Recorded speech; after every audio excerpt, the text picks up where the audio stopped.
Tu sondes les Écritures. Tu crois avoir en elle la vie. Ce sont elles qui rendent témoignage de Jésus. Approche-toi de lui.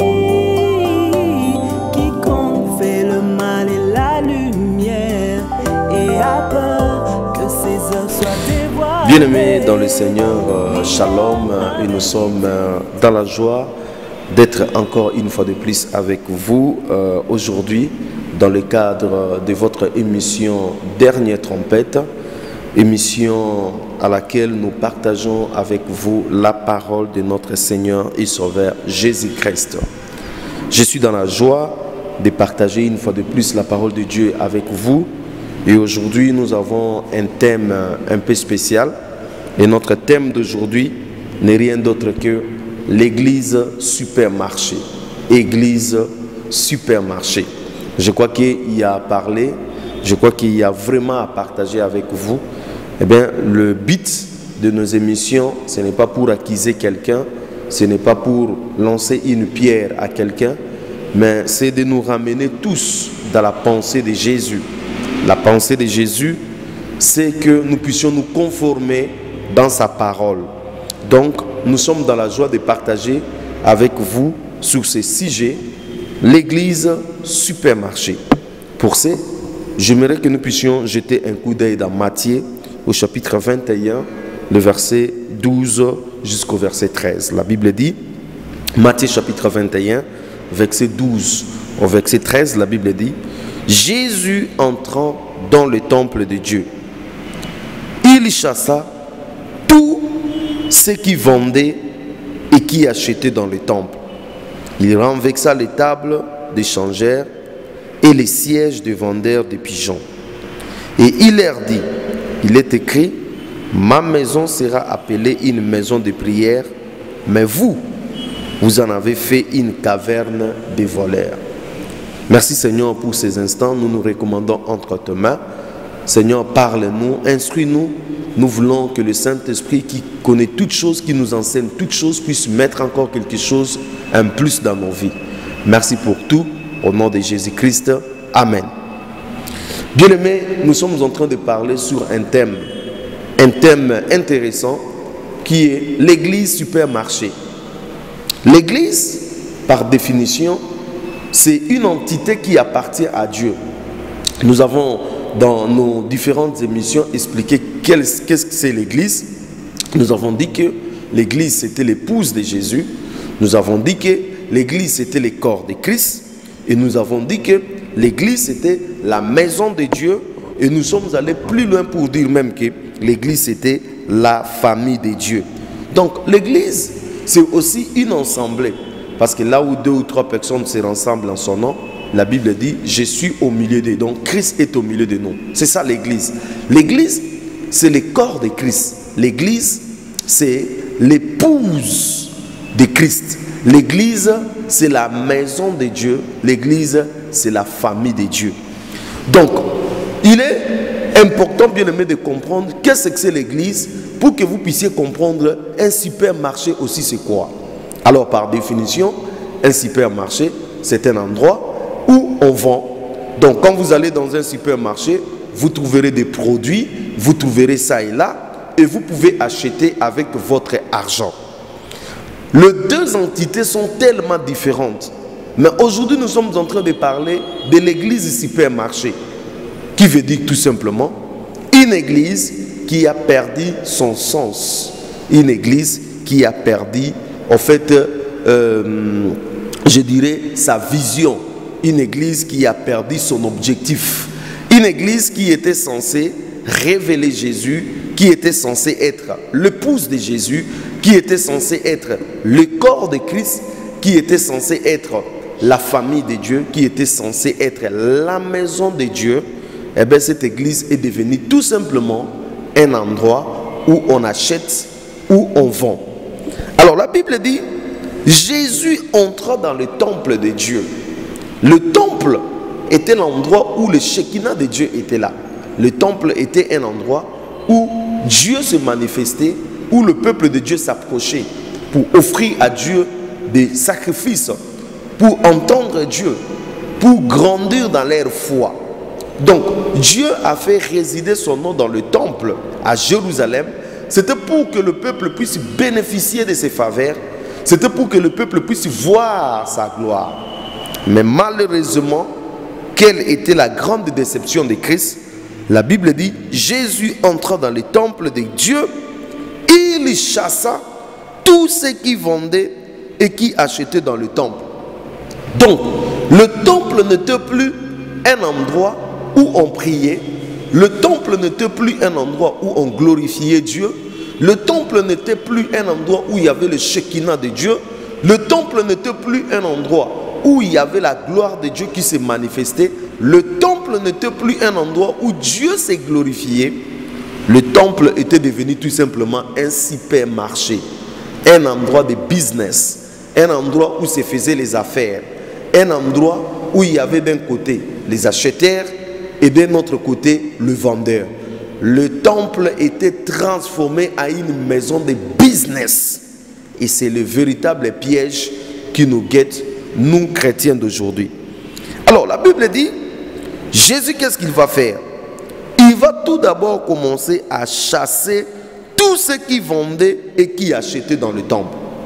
Jésus, quand il entre dans ce temple qui était transformé à une maison commerciale, à un supermarché, il fait un fouet, il commence à chasser tous ceux qui vendaient, tous ceux qui achetaient, il les chassait de ce temple. Et la Bible dit, il renversa les tables des changeurs et les sièges des vendeurs de pigeons. Il commençait à mettre sens dessous, tout simplement parce que les gens ont confondu l'endroit où c'était pour Dieu et ils ont transformé cela à un endroit de business. Et puis il va lâcher une parole, il leur dit, ma maison sera appelée une maison de prière et vous en avez fait une caverne de voleurs. Il dit, la maison de Dieu a été destinée, a été conçue, a été établie pour un objectif. Et cet objectif, c'était que ce soit une maison de prière. Oh, toi qui écoutes nos prières, toutes les nations viendront à toi. Cette maison devait recevoir des gens qui venaient pour faire la paix avec Dieu. Cette maison devait être une maison auquel Dieu devait être glorifié. Mais malheureusement, bien-aimés dans le Seigneur, la maison était devenue tout simplement une caverne de voleurs. La maison était devenue tout simplement un endroit où on faisait des échanges commerciaux, un endroit où on faisait le business, un endroit où les gens venaient pour chercher leurs bénéfices. Bien-aimés dans le Seigneur, la tentation qui guette aujourd'hui l'Église est la même tentation qui a guetté les sacrificateurs, les pharisiens, les sadducéens autrefois. Et Jésus, en entrant dans ces temples, ça devait être un sujet de joie, ça devait être un sujet d'allégresse, ça devait être un sujet où le peuple devait se glorifier, où le peuple devait glorifier le Seigneur, où le Seigneur devait dire, je suis dans le temple, je vais encore opérer beaucoup de choses, je vais encore glorifier mon nom à cause de ma présence ici. Mais bien aimé, ce fut un choc. L'entrée de Christ dans le temple, ce fut un choc parce que Jésus a mis des choses dessous. Jésus a chassé, Jésus a frappé, Jésus a renversé, Jésus a chassé tous ces gens qui avaient transformé sa maison tout simplement à une caverne des voleurs. D'où est venue cette pensée que la maison de Dieu, qui était censée être l'endroit où les gens devaient prier, puisse devenir tout simplement un endroit de business? Justement parce que les hommes ne veulent pas de Dieu. Les hommes veulent profiter de Dieu. Les hommes veulent faire leur business derrière le dos de Dieu. Les hommes veulent utiliser le nom de Dieu pour accomplir leur destin. Et aujourd'hui dans notre ville, aujourd'hui partout dans le monde, la plupart des gens utilisent le nom de Dieu non pour que les gens soient sauvés, non pour que les gens voient la gloire de Dieu, mais tout simplement pour qu'eux, ils tirent profit. La Bible dit, dans Éphésiens au chapitre 3, le verset 10, les dominations, les principautés, les autorités dans le lieu céleste connaîtront par l'Église la sagesse infiniment variée de Dieu. Cela veut dire, l'Église de Jésus est censée révéler Jésus. L'Église de Jésus est censée manifester Jésus. L'Église de Jésus est censée apporter au monde quelque chose que le monde ne connaît pas. L'Église de Jésus a un rôle à jouer dans ce monde. Et son rôle, ce n'est pas devenir FMI, comme aujourd'hui. Les gens confondent l'FMI avec l'Église. Le rôle de l'Église, ce n'est pas devenir l'ONU. Le rôle de l'Église, ce n'est pas devenir une agence matrimoniale, une agence de voyage, une agence, je ne sais pas moi, de mariage, ou une agence familiale, ou une agence, je ne sais pas moi, je ne sais pas moi. Tout ça, ce n'est pas l'Église. L'Église a un objectif, et son objectif, c'est quoi? Révéler les fils. Voilà pourquoi la Bible dit, les dominations, les autorités dans le lieu céleste connaîtront par l'Église la sagesse infiniment variée de Dieu. Donc l'Église, qui est l'épouse, comme je dis au départ, est appelée à révéler son époux, c'est-à-dire à manifester la gloire de son époux. Mais aujourd'hui, l'Église, au lieu de révéler Jésus, l'Église, au lieu d'apporter un plus au monde, en montrant sa lumière, en dégageant sa lumière au monde, l'Église est devenue tout simplement un supermarché, là où on vend et là où on achète ces biens déplorables. Jésus-Christ dit dans Matthieu chapitre 16, « Je bâtirai mon Église et les portes de séjour de mort ne préviendront point contre elle. » Voilà. Jésus dit, je bâtirai mon Église. L'église que Jésus est en train de bâtir est devenue tout simplement différente de l'église que nous voyons aujourd'hui, qui est devenue tout simplement un supermarché. Et là, nous voyons, bien aimé, la réaction de Jésus lorsqu'il trouve son église devenir supermarché. J'ai une réaction vive, une réaction énergétique pour repousser tout ce monde qui voulait faire de sa maison une caverne de voleurs. La Bible dit, Jésus prend le fouet, il va frapper, il va renverser et il va chasser tout ce monde qui voulait faire de sa maison, une caverne de voleurs. Laissez-moi te dire, bien aimé dans le Seigneur, toutes les personnes qui transforment l'église de Jésus en un supermarché, toutes les personnes qui transforment l'église de Jésus à un endroit de business, à un endroit où on achète, où on vend, tous ces gens vont rencontrer la colère de Dieu. Tous ces gens vont vivre des choses incroyables. Dieu est capable de les frapper. Dieu est capable de renverser leur vie. Dieu est capable de les livrer en spectacle. Dieu est capable de les soumettre dans des histoires impossibles, tout simplement parce que ils confondent le business avec l'église, ils confondent le supermarché avec l'église, alors que ce n'est pas le cas. J'aimerais un tout petit peu revenir en arrière pour vous montrer que ce pratique de supermarché n'a pas commencé avec les hommes. C'est une initiative, c'est une idée, c'est une pensée qui est venue tout simplement du diable. Ecclésiaste nous dit, il n'y a rien de nouveau sur la terre. Ce qui a été, c'est ce qui est. Ce qui a existé autrefois, c'est ce qui existe aujourd'hui. L'instigateur, le promoteur, l'initiateur du vendre, l'initiateur du commerce, l'initiateur du business dans l'église n'est rien d'autre que le diable. Et laissez-moi vous dire que tous ceux qui font du commerce, du business, qui achètent, qui vendent dans l'église du Seigneur, ils ne font que l'œuvre de leur père qui est le diable. Je vais vous prouver dans la Bible comment lui-même le diable, il était un grand commerçant au ciel. Ah, ça peut surprendre plusieurs personnes. Oui, le diable c'était un grand commerçant au ciel et c'est l'une des raisons qui a fait que le Seigneur puisse lui précipiter. On va lire un peu la parole de Dieu. dans Ézéchiel au chapitre 28, le verset 11 jusqu'au verset 19. Nous allons voir que la pensée, tout ce que nous sommes en train de voir aujourd'hui, les églises qui se transforment en supermarchés, eh bien, n'est rien d'autre que l'œuvre du diable qui entre dans le cœur des pasteurs, qui entre dans le cœur des hommes de Dieu, qui entre dans le cœur des bandimi pour essayer de faire tout ce qu'ils sont en train de faire aujourd'hui. La Bible dit, dans Ézéchiel au chapitre 28, le verset 11 au verset 19, « La parole de l'Éternel me fit adresser en ces mots. Fils de l'homme, prononce une complainte sur le roi de Tyr. Tu lui diras, ainsi parle le Seigneur l'Éternel. » Là, le Seigneur est en train de parler. Ici, on prend l'image du roi de Tyr, mais en réalité, le Seigneur parlait du diable. C'est-à-dire, il révélait ce que le diable était. Alors, la Bible dit, tu mettais le sceau à la perfection, tu étais plein de sagesse, parfaite en beauté. Donc, la Bible nous relève ce qui a été le diable avant sa chute, avant sa corruption. La Bible dit, tu mettais un sceau à la perfection.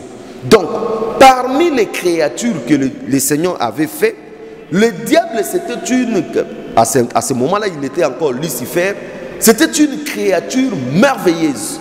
C'était une créature qui était pleine de beauté et de sagesse. La Bible dit, tu mettais un sceau à la perfection. Donc, le diable que nous sommes en train de voir aujourd'hui, qui est totalement corrompu, avant sa chute, il était une créature incroyable, parfait en beauté. Il était une créature pleine de sagesse. Et la Bible dit, tu étais en Éden, le jardin de Dieu. Alors, la Bible nous révèle ici que là au ciel, il y avait aussi un jardin d'Éden. Ah, peut-être tu ne savais pas. Au ciel, il y avait aussi un Éden.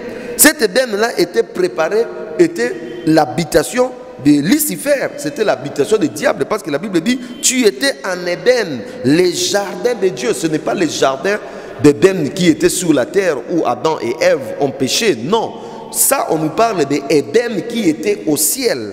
Et la Bible dit, tu étais couvert de toute espèce de pierres précieuses. Oh, bien-aimé dans le Seigneur, le diable n'a pas été créé avec la poussière de la terre comme l'homme a été créé. Non, le diable, lui, il a été couvert de pierres précieuses. Et la Bible dit, des sardoines, des topazes, des diamants, des chrysolites, d'onyx, des jaspes, des saphirs, des scarbouques, des méraudes et de l'or. Si vous comptez, c'est 10 sortes de pierres. C'est important, retenez bien ce que je suis en train de dire. C'est 10 sortes de pierres précieuses auxquelles le diable était couvert. Donc il était magnifique, comme vous le voyez. Il dégageait un aspect terrible. Et la Bible dit, tes tambourins et tes flûtes étaient à ton service, préparés pour le jour où tu fus créé. Cela veut dire, quand le diable était créé, Dieu a mis à son service des tambourins. Donc il y avait des anges qui l'accompagnaient. Il chantait, il jouait lorsqu'il passait. Donc c'était une créature incroyablement différente de toutes les autres créatures, par la manière dont le Seigneur lui a donné tous ses privilèges et aussi par la beauté auquel il avait. La Bible dit, tu étais un chérubin protecteur.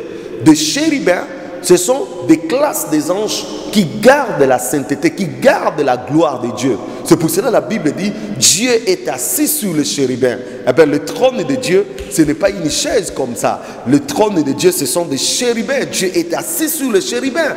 Et le chérubin, c'est le premier classe des anges qui font ce que nous appelons la ceinture de Dieu. C'est-à-dire, le chérubin, ce sont des anges qui sont le plus proches de Dieu. Ce sont des anges qui gardent la gloire de Dieu.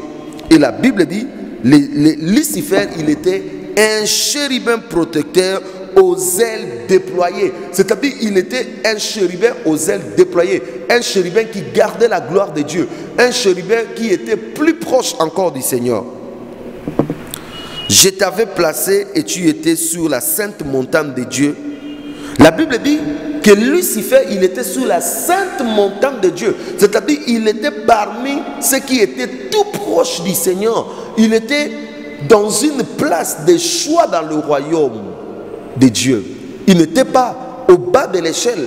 Il était dans une place de choix. C'est-à-dire, Dieu lui avait donné beaucoup de privilèges. La Bible dit, tu marchais au milieu de pierres étincelant. Oh, il marchait au milieu de pierres étincelant. Quand le diable passait, il y avait des étincelles, la gloire, ça manifestait. Comme aujourd'hui on parle de feux d'artifice. C'est-à-dire, quand le diable marchait, il s'est passé des phénomènes comme nous voyons des feux d'artifice. Des feux d'artifice, des pierres s'étincelaient, c'était merveilleux. Et la Bible dit,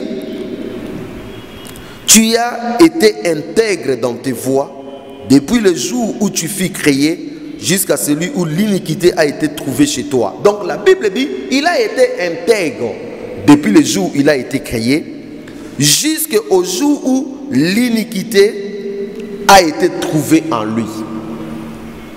L'origine de l'iniquité dans le cœur du diable, c'est un mystère. C'est pour cela que la Bible parle du mystère de l'iniquité. C'est un mystère. Mais dorénavant, j'aimerais vous dire deux choses. Une personne peut être séduite dans deux dimensions. La première dimension est que une personne extérieure peut exercer une influence sur vous pour vous séduire. C'est pour cela que la Bible dit, par exemple dans Matthieu 24, prenez garde que personne ne vous séduise. Prenez garde que personne ne vous séduise. Cela veut dire que une personne extérieure, une force extérieure peut venir séduire ton cœur, peut venir séduire ton âme, peut venir séduire ton esprit. Ça, c'est la première dimension. La deuxième dimension, une personne peut se séduire aussi lui-même. Cela veut dire sans l'influence d'une force extérieure, mais en commençant à se considérer lui-même, il peut aussi se séduire. Et c'est le cas avec le diable.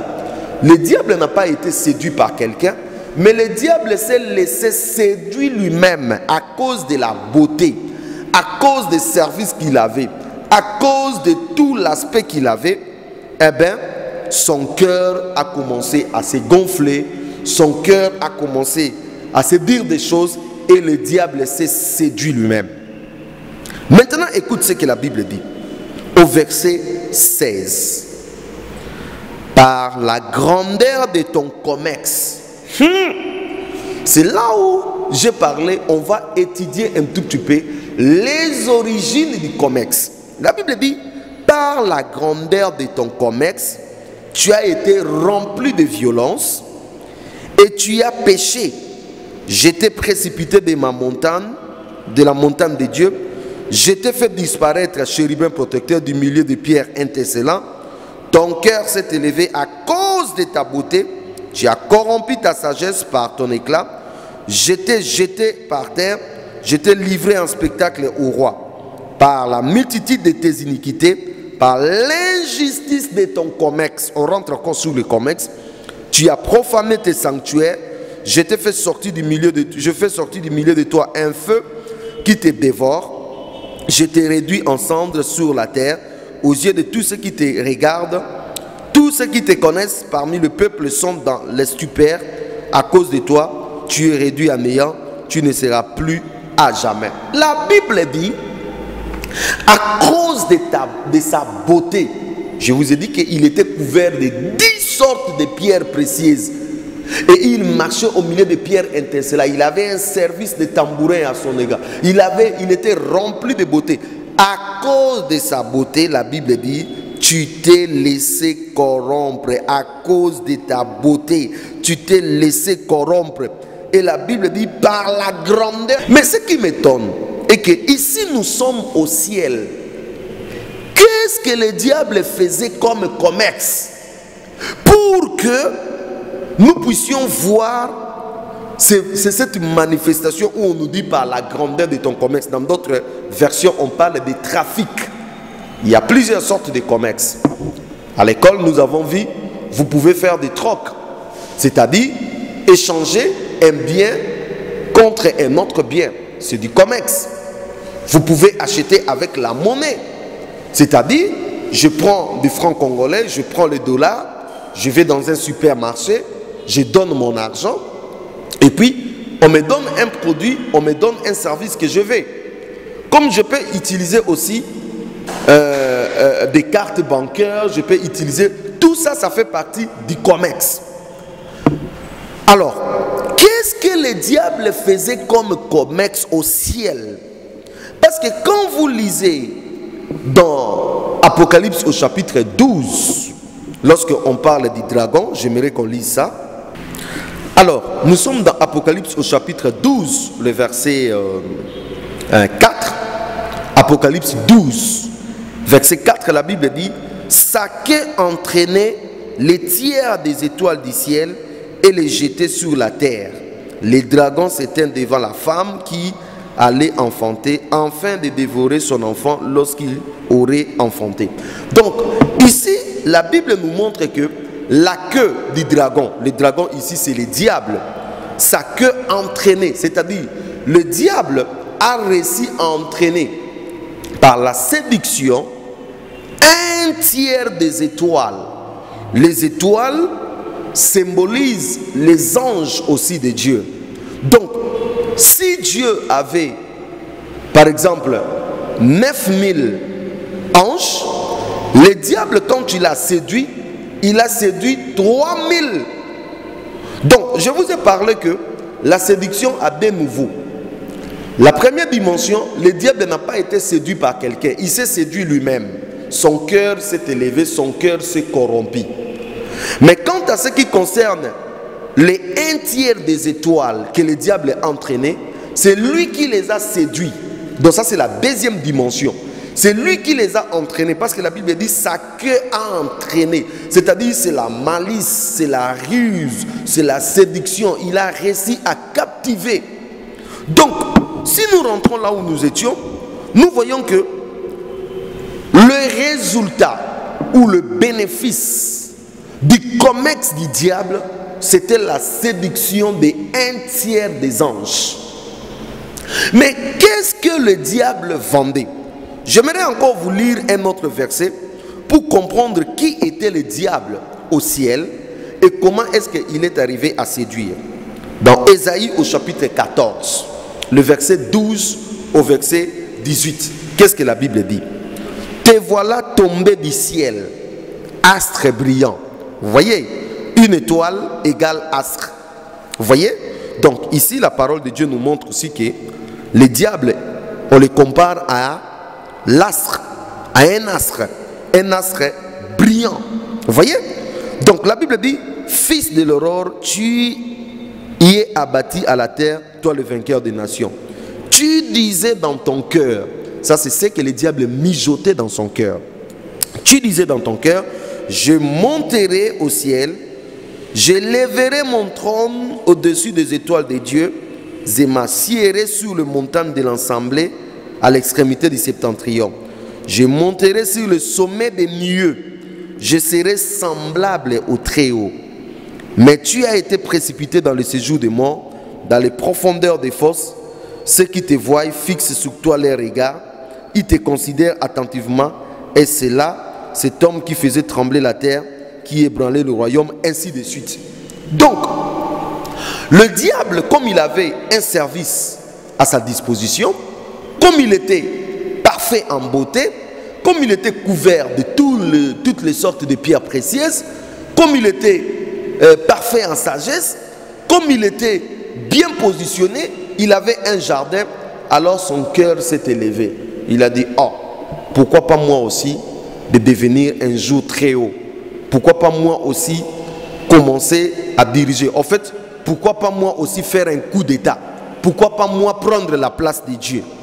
Et là, il a commencé à mettre une stratégie. La stratégie, c'est quoi? Il faut séduire les anges. Alors, pour séduire les anges, il faut commercialiser avec eux. Mais qu'est-ce que lui, il a pour commercialiser? Lui, il avait des tambourins qui étaient à son service. Lui, il avait les jardins d'Éden qui étaient à son service. Lui, il avait des pierres précieuses qu'il couvrait. Lui, il avait la sagesse. Lui, il marchait au milieu des pierres intercellées. Alors, il a commencé à marchander cela avec les diables, avec les anges. Il disait aux anges, eh bien, si tu es à côté de moi, moi je te donne ça. Si tu es à côté de moi, tu marcheras à côté de moi. Par exemple, quand les pierres interstellaires vont commencer à s'éclater, eh bien, tu seras là, tu vas recevoir un peu de ma gloire. Si tu es... Et ainsi de suite, il commençait au fait à trafiquer. Voilà pourquoi dans d'autres versions, on parle de trafic. C'est-à-dire, il commençait à avoir de l'influence sur les anges en trafiquant ce que lui, il avait, des dons, des talents, des capacités que lui, il avait. Il commençait à le mettre à la disposition des anges, non pour que Dieu soit glorifié, mais pour que lui, il puisse rallier un grand nombre des anges avec lui et un jour faire un coup d'état à Dieu. Vous voyez la malice qu'il avait. C'est-à-dire, il commençait à utiliser ce qui était à Dieu pour ses propres fins. Il commençait à utiliser le talent, le don, les capacités, la beauté, le service que Dieu lui avait donné pour ses propres fins. Et son comex a commencé à marcher. Il commençait de plus en plus à toucher un grand nombre, jusqu'à ce que la Bible nous dit dans Apocalypse 12:4, là où nous avons lu, qu'il a attiré avec lui un tiers des étoiles du ciel, c'est-à-dire un tiers des anges. Bien-aimés dans le Seigneur, ce qui a fait que Lucifer puisse attirer un tiers des anges avec lui, c'est quoi? C'est les comex, c'est les trafics. Et la même chose que Lucifer a fait au ciel, c'est la même méthode, c'est la même stratégie que Lucifer est en train d'entrer dans le cœur des gens depuis l'Ancien Testament. Nous avons lu avec vous dans Matthieu 21, où la maison qui a été censée être la maison de Dieu, la maison qui était censée glorifier Jésus, la maison qui était censée élever le nom de Jésus, cette maison était devenue tout simplement un endroit de trafic, un endroit de comex. Vous voyez que là où, je disais, la pensée commerciale est venue avec Lucifer. Donc, là où il y a les choses de Dieu, là où Jésus se glorifie, là où il y a la pensée de Dieu, automatiquement Lucifer vient pour mettre sa pensée, Satan vient pour mettre sa pensée commerciale. Voilà pourquoi le temple de Jérusalem, qui était censé être la maison de prière, la maison de Dieu auquel le Seigneur va se glorifier, eh bien ce temple était devenu tout simplement une caverne de voleurs. C'est-à-dire, aux yeux de Dieu, tous ceux qui faisaient leur trafic, tous ceux qui faisaient leur business dans ce temple, ils étaient considérés comme des voleurs, et la Bible nous dit, les voleurs n'hériteront pas le royaume des cieux. Donc, nous voyons ici que Satan met dans le cœur des enfants de Dieu, Satan met dans le cœur des serviteurs de Dieu, Satan met dans le cœur des ministres de Dieu la pensée de tourner les choses en commercial, de tourner les dons, de tourner les capacités, de tourner les talents que nous avons, le mettre, au fait le vendre, le disponibiliser aux autres pour des raisons commerciales, pour des raisons de bénéfices. Vous voyez? Donc, toute cette commerce que nous sommes en train de voir aujourd'hui dans ce cadre de l'église supermarché n'est rien d'autre que la pensée du diable pour dérouter les hommes de Dieu, pour tromper le peuple de Dieu. Alors, l'église aujourd'hui, lorsque nous voyons tout simplement que l'église est retournée au point de départ. C'est-à-dire, quand Jésus-Christ est entré dans Jérusalem, il a chassé les gens à cause de la maison de Dieu qui était transformée à une caverne de voleurs. L'église est retournée au point de départ. C'est-à-dire, l'église est retournée comme c'était le temple. C'est-à-dire, l'église est transformée aujourd'hui à une caverne de voleurs. Je vais vous donner des exemples. C'est pour cela, pour pour que les hommes de Dieu, les enfants de Dieu, des ministres de Dieu, des serviteurs de Dieu ne tombent pas dans ces pièges, Jésus les a dit ceci: vous avez reçu gratuitement, donnez aussi gratuitement. C'était déjà une façon pour lui de nous détacher du goût du monde, du goût de l'argent. Pourquoi? Parce que si vous commencez à marchander ce que vous avez reçu gratuitement, vous le marchandez, vous n'êtes pas différent du diable qui avait reçu tout gratuitement et qui a commencé à faire les comex. Ce n'est pas moi qui dis, dans Ézéchiel au chapitre 28, là où nous avons lu au verset 16, la Bible nous dit clairement qu'il faisait du comex avec ce que le Seigneur lui avait donné comme talent, comme capacité, comme service, ainsi de suite. Donc, nous avons quitté la pensée de Dieu qui était: vous avez reçu gratuitement, donnez gratuitement. Nous avons dit: nous avons reçu gratuitement, mais nous n'allons pas donner gratuitement. Nous n'allons pas donner gratuitement. Nous sommes tombés dans le piège. Aujourd'hui, dans l'église, nous sommes devenus comme un supermarché. On vend de l'eau.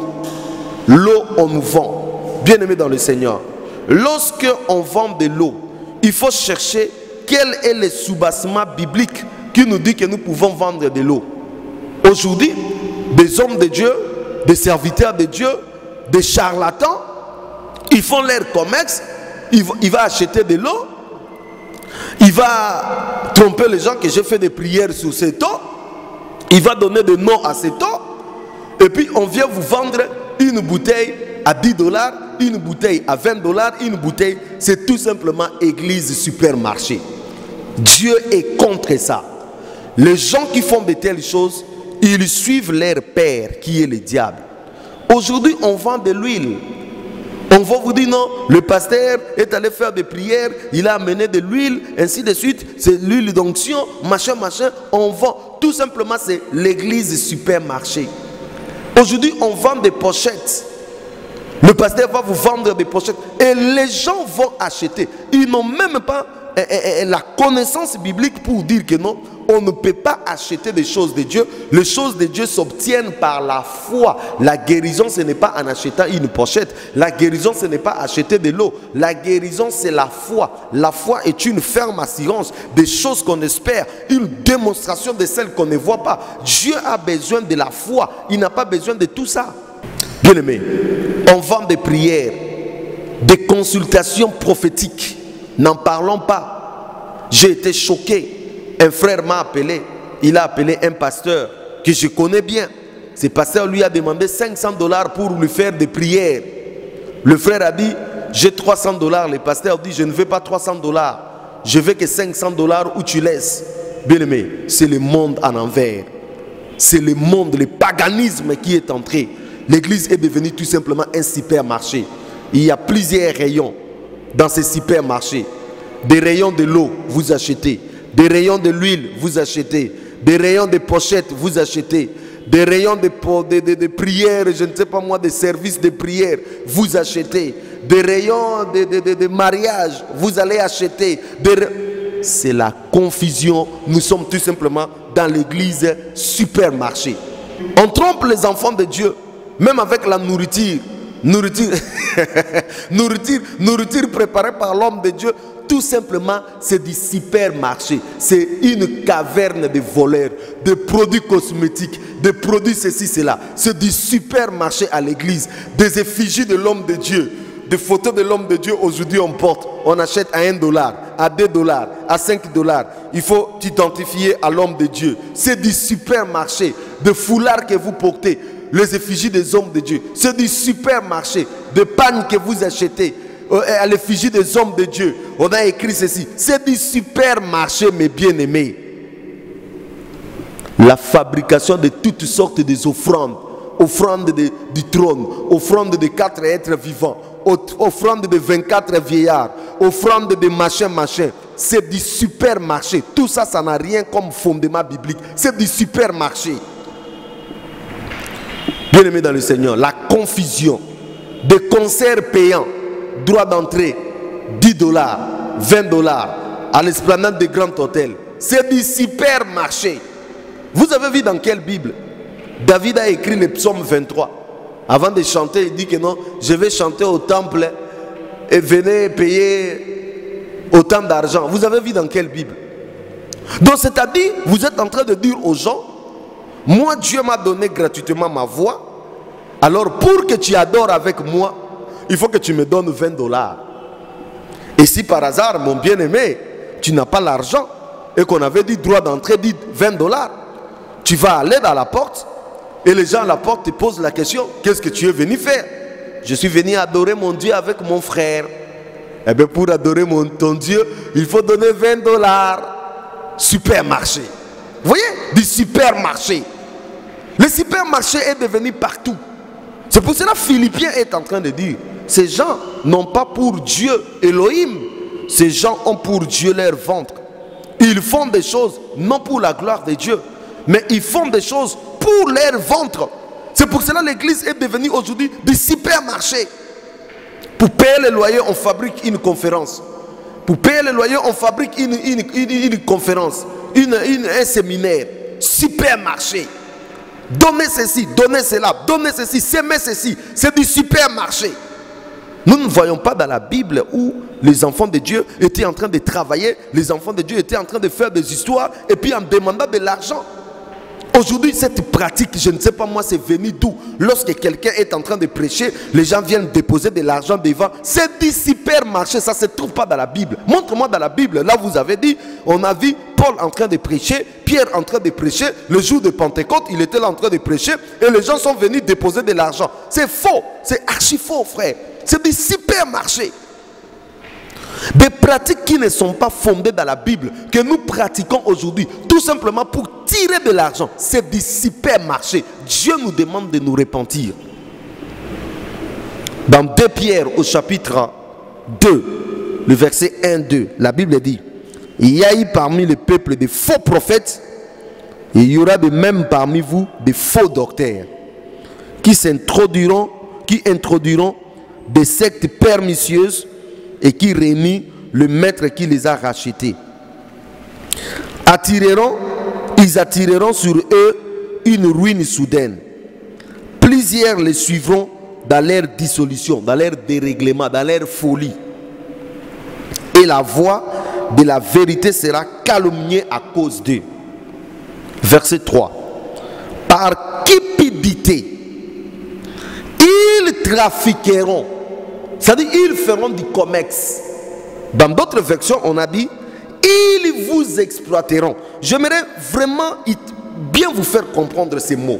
Il dit, par cupidité, l'ikola lo koso ya mbongo. Motivation na bango kozala mbongo, l'argent. Par cupidité, ils trafiqueront de vous au moyen des paroles trompées. C'est-à-dire, ils commercialiseront avec vous. Ils vous exploiteront par des moyens, des paroles trompeuses. Et que menace depuis longtemps la condamnation et dont la ruine ne sommeille point. Voilà, la Bible appelle des faux docteurs. La Bible appelle des faux prophètes.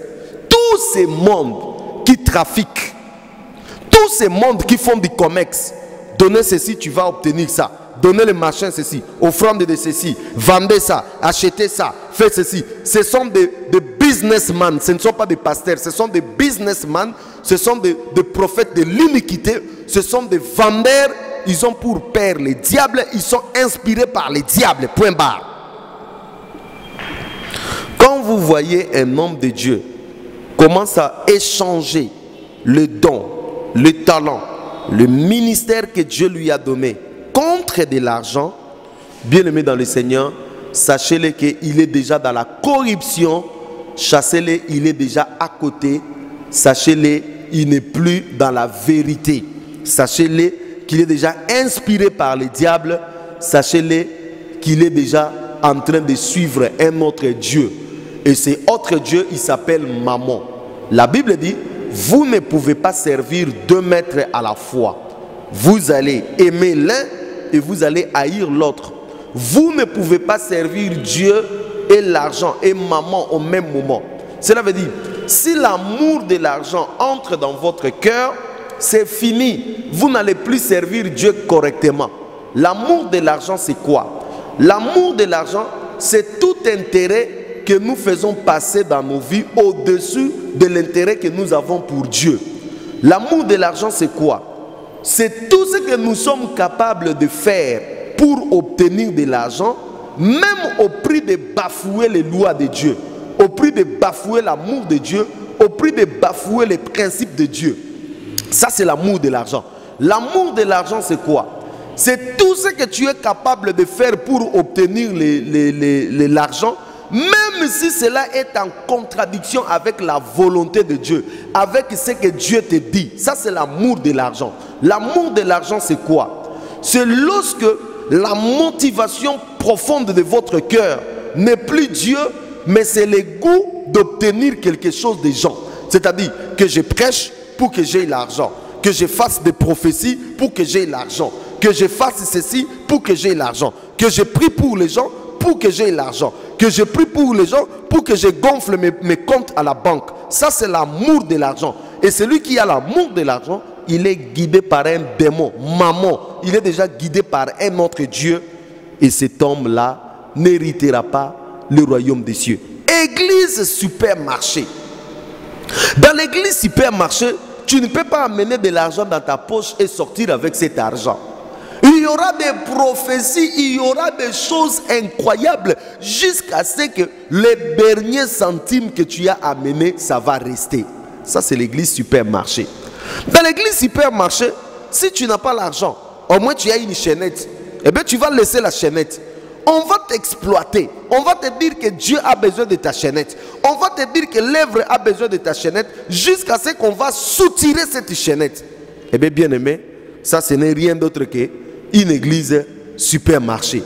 Dans l'église supermarché, c'est donner, donner. On va demander 10 fois l'offrande. L'offrande des machins, l'offrande des machins, l'offrande des machins. Bien-aimé, tout ça ne fait partie que de l'église supermarché. Dans l'église supermarché, pour voir l'homme de Dieu, il faut payer l'argent. Ah oui, c'est pas gratuit. Dans l'église supermarché, ils ont des fiches pour faire une consultation prophétique. Tu vas donner de l'argent. Dans l'église supermarché, tout tourne tout autour des supermarchés. Quand le pasteur te dit quelque chose, il faut sceller cela avec une prophétie. Ça, c'est l'église supermarché. Je suis désolé, bien-aimé. Supermarché, tu ne peux rien faire si ce que tu veux faire n'est pas accompagné par l'argent. Ça, c'est l'église supermarché. Eh bien, je vais lire avec vous dans 2 Corinthiens. Nous allons voir un peu qu'est-ce que Paul est en train de parler par rapport aux données. Parce qu'aujourd'hui, les gens ne savent plus donner. Alors, dans 2 Corinthiens, au chapitre 9, le verset 7, écoute ce que Paul est en train de dire aux chrétiens.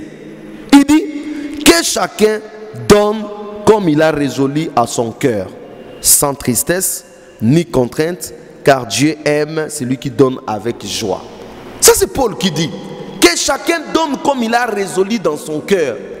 Dans l'église de Dieu, il n'y a pas question de contrainte. Dans l'église de Dieu, il n'y a pas question de terroriser les gens. Dans l'église, il n'y a pas question d'intimider les gens. Dans l'église, il n'y a pas question de manipuler les gens. Dans l'église, il n'y a pas question de dire aux gens, vous êtes obligés de donner. Non. Paul dit que chacun donne librement comme il a résolu dans son cœur, sans contrainte, sans tristesse. Il faut que quelqu'un qui donne dans la joie. Pourquoi? Parce que Dieu donne celui qui donne dans la joie, celui qui donne avec son cœur.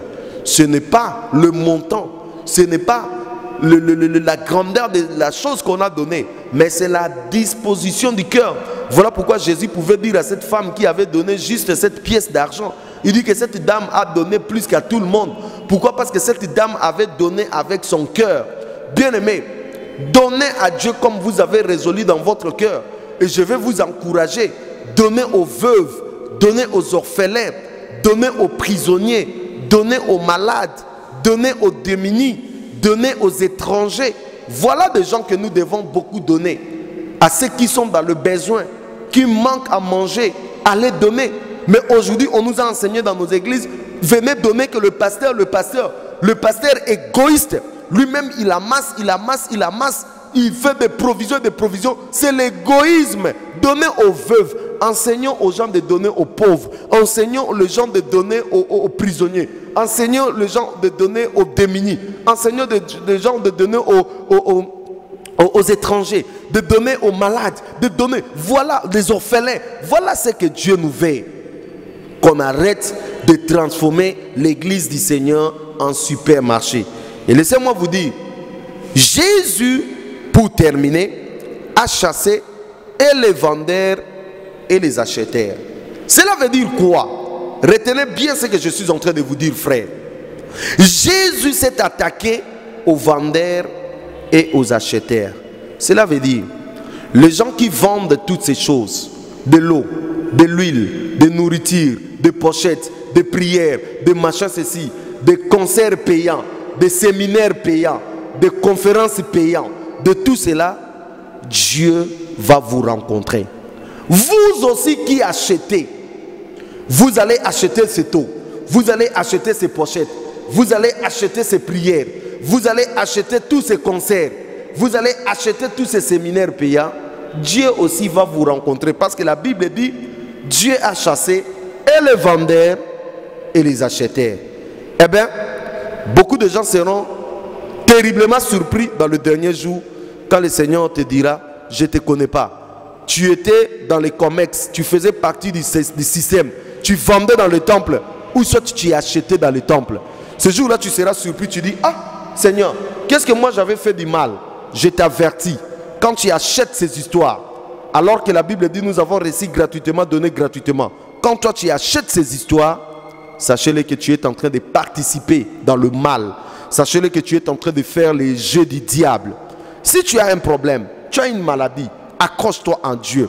Ta foi que tu manifestes en Dieu te sauvera. Ce n'est pas aller acheter des histoires. Ce n'est pas aller idolâtrer. Non, c'est avoir la foi en Dieu, pas en achetant des histoires. Ceux qui achètent, le jugement de Dieu est sur vous. Et vous devez vous repentir. Voilà l'église supermarché auquel je voulais partager un peu avec vous. Que le Seigneur vous bénisse, vous qui avez suivi. Si vous avez transformé l'église du Seigneur en supermarché, repentez-vous. Et si toi aussi tu étais un acheteur, tu allais acheter ces histoires dans ces supermarchés qui étaient votre église, le Seigneur vous dit, repentez-vous et retournez dans les bons sentiments, retournez dans la foi véritable. La foi véritable qui est basée sur la personne de Jésus, la foi véritable dont le Seigneur nous demande. Que le Seigneur vous bénisse. Si vous avez des suggestions, si vous avez des remarques, si vous avez besoin de la prière, si vous avez besoin des éclaircissements, notre numéro est affiché au bas de vos petits écrans. Vous pouvez nous appeler et nous serons dans la joie de vous répondre. Que Dieu bénisse tous ceux qui vont suivre cette émission sur la RTNCD, ceux qui vont suivre à Kinshasa, à Brazzaville et aussi sur YouTube, partout où cette émission va se passer. Que le Seigneur vous bénisse, soyez bénis. Nous allons nous retrouver prochainement pour une autre émission. Que Dieu vous bénisse. Amen. Tu sont les Écritures, car tu vas avoir en elle la vie. Ce sont elles qui rendent témoignage de Jésus. Approche-toi de lui, quiconque fait le mal et la lumière, et a peur que ses œuvres soient détruites.